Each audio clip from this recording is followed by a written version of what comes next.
everyone. Thank you so much for sticking around with us. As we said, on top of the hour, we'll be having a discussion on men to stay away from. And of course, we have the amazing, handsome Mr. Letgo right here on the show with us. And of course, if you're joining us right now, make sure you share this video right now and continue to comment below and stick around. It's going to be a really good and fun show, as you always have it right here on the Sister Show. So, Mr. Letgo, first of all, the name, like, why Mr. Letgo? Okay, can we get that first before we get a little bit more about yourself? I teach mainly women, but I teach people how to let go of emotional triggers, childhood trauma, different things like that. The biggest reason why a lot of people can't seem to get it right in relationships is because there's something that they have not or are reluctant to let go of. Ooh, hold on, pause right there. Ladies, are you listening? Amy, Dr. J, are you guys listening? He's giving his summon. Amen. Instead of just blaming the woman or the man, because in most cases, the problem is our choices, not the other person, if that makes sense. Amy, I think that says a lot about you. So it's not the man, it's your choices. What? Why is this me? It's 4 people here. But listen, I'm not even going to say anything. No, it's funny how Jay is pointing at me. Ole, Amy is speechless today. I'm not speechless. Jay is trying to throw me under the bus. I'm like, what are you talking about? He's speaking Japanese right now. No, because I think Mr. Letgo just said something that sometimes it's about the choices, right? And we've always hear Amy saying, man this, man that, oh man this. But then she fails to take accountability. Like, okay, is it the men, the type of men we're choosing? No. What he just said is actually that it's the men. No, that's not what he said. No, it's not the men, it's your choices. It's like, exactly. I don't understand. Look, Amy, get a seatbelt until we are done.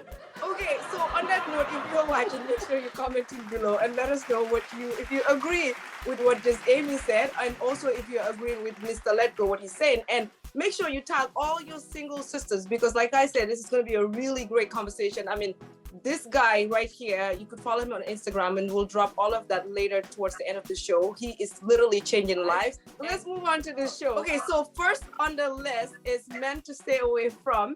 And of course, we have Mama's Boy. We're going to give you the African Mama's Boy. There might be a different Mama's Boy with America and Africa. I'm just saying. Duka, I don't think there's a difference. Mama's Boy basically means a guy that cannot make a decision without their mothers stepping in and telling them what to do. They probably will still living home even when they're in their 30s. The Mama's Boy in Africa, from my perspective, I'm thinking like, okay, you may not stay home, you may be out and have a wife and have a family, but your mom is still kind of running your house, like telling you what to do and have a whole lot of say in where you spend your money and what you're doing for your wife and how your household is being run. This is where I'm coming from in terms of like Mama's Boy in Africa. So I don't know what you guys think about that.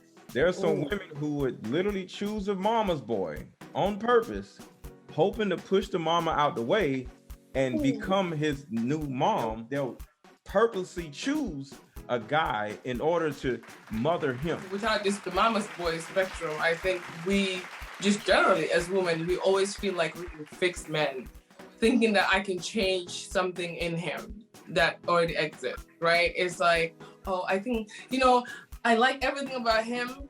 There's this one thing, but maybe I could fix that, not knowing that you can't fix a man.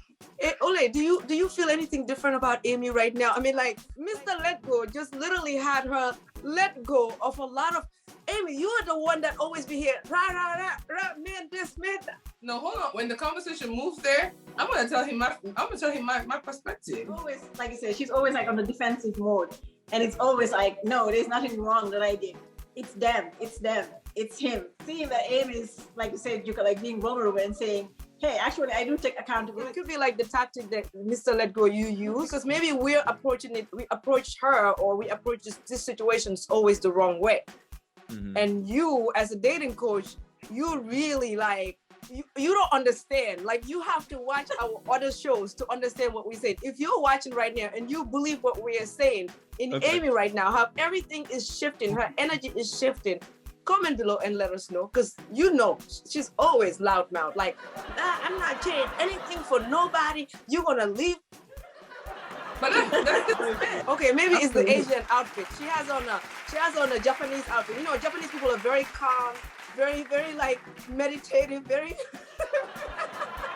very centered.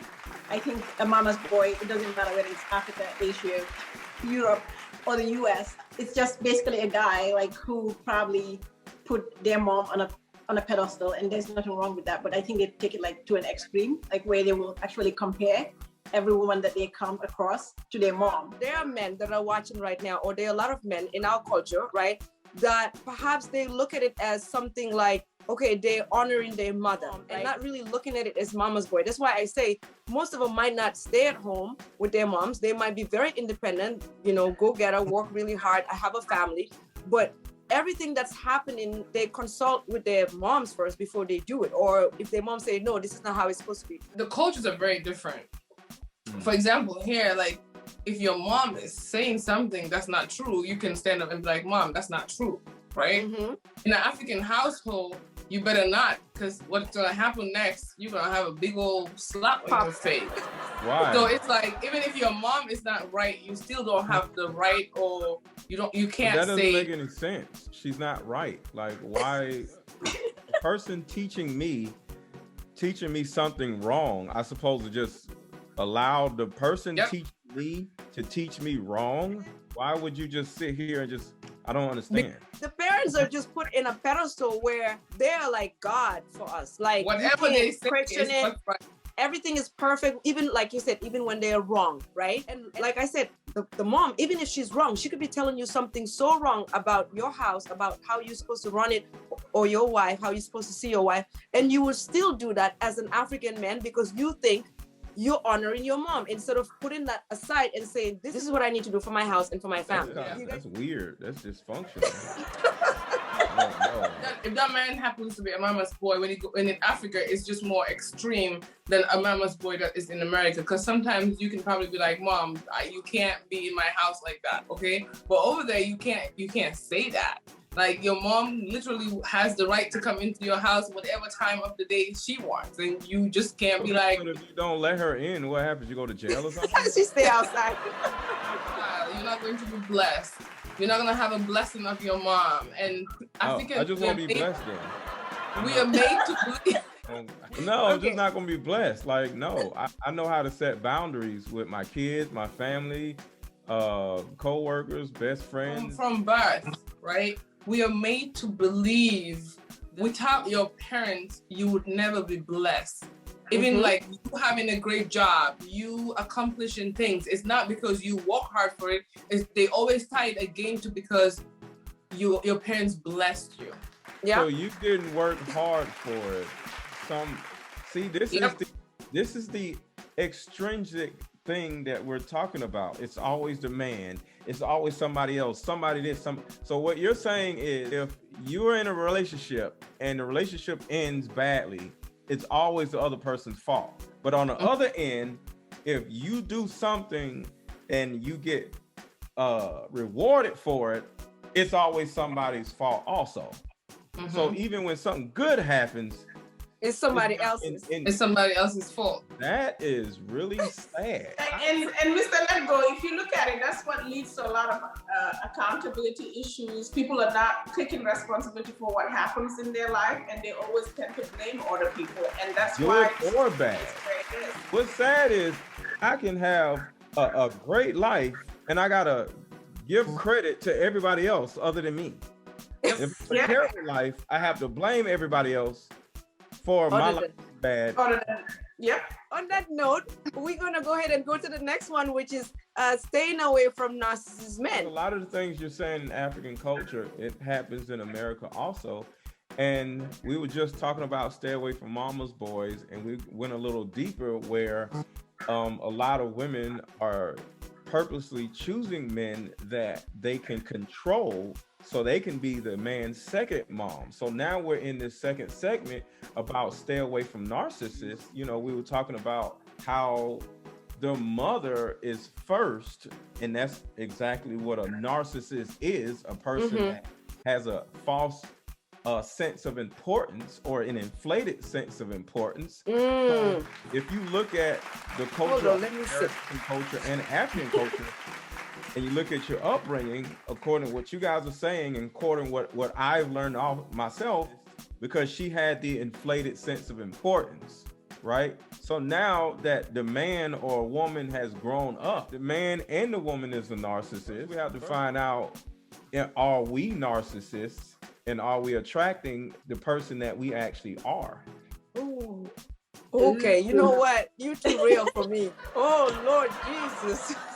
He said, are you attracting the person that you are? So that means as women, if we sit there and pointing at the guy and saying, oh, this guy is a liar, this guy is this way. Is this way and that way, it means that you're pretty much pointing that finger right back at yourself, right? Because it may be a reflection of you without knowing it, and that's why you're choosing people. Whether you're exactly that person or whether there's something you're doing to attract that energy, right? Comment below, let us know if you agree with what Mr. Letitgo just said actually right now about the narcissist men or women in our societies when it comes to dating. Even Duka, sometimes even if you're not the narcissist, if you're a woman, maybe your dad was a narcissist, and most women are attracted to their fathers to choose their spouses.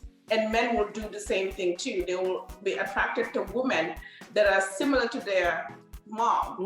And that's sometimes becomes the problem. Yes. We literally having therapy right here on the sister show today, and we're just gonna be real and open.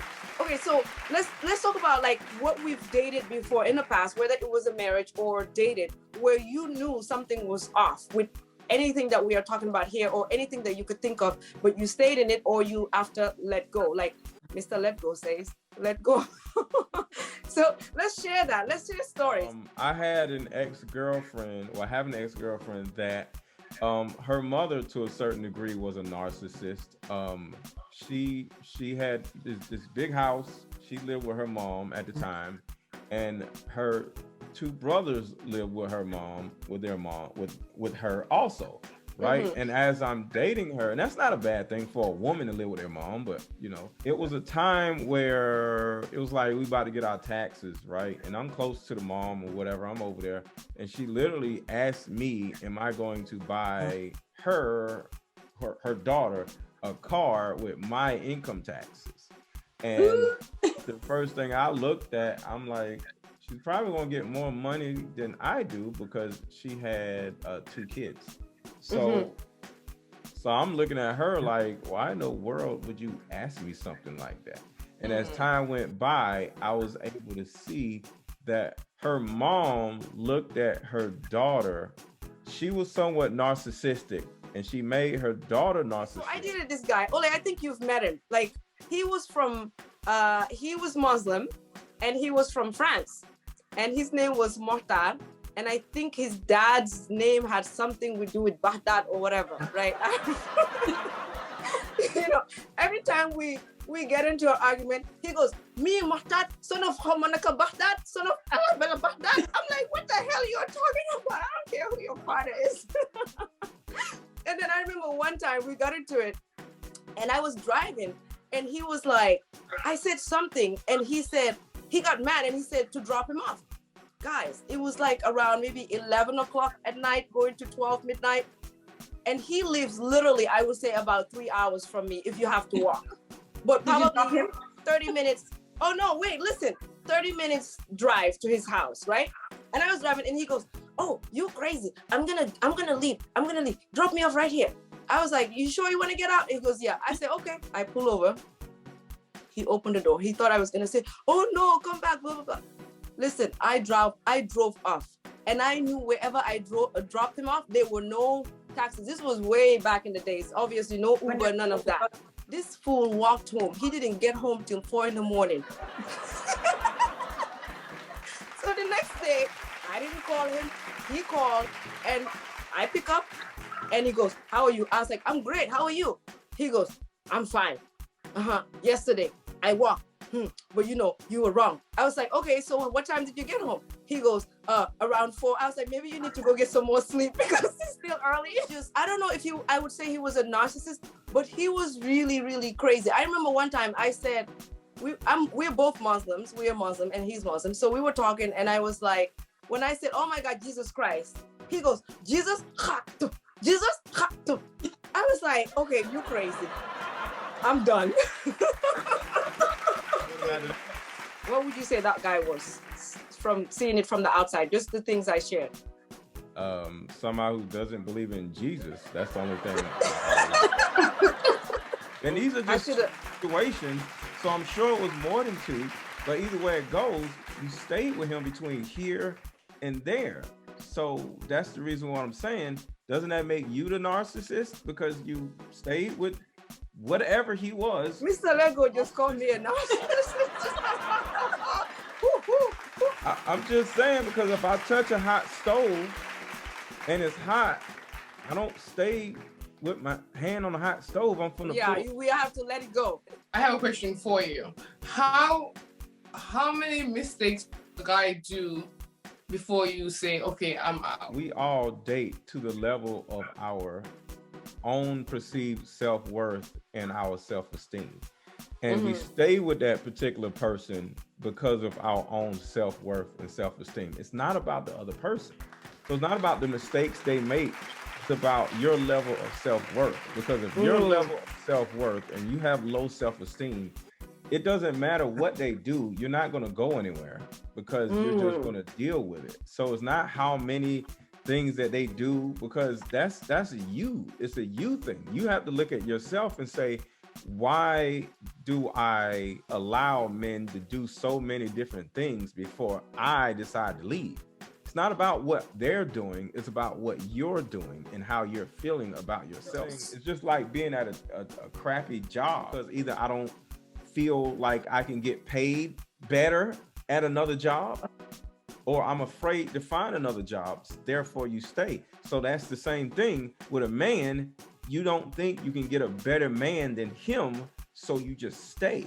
Because nobody stays at a job if they know their resume is so amazing and they can get paid better at another job, right? They're just like, I'm out. But it's a level of self-worth. You don't think you can find a better man or a job, so you stay.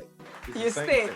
On that note, stay right there. Don't go anywhere. When we come back, we're going to take a break quickly right now. And when we come back, we'll finish this conversation on the other side of the hour. But up next is actually Ask a Question. That's what we have for you guys. And hopefully you guys are enjoying this conversation, but also learning a lot. I'm just sitting here like, do I need a fan? Mr. Lego is dropping it.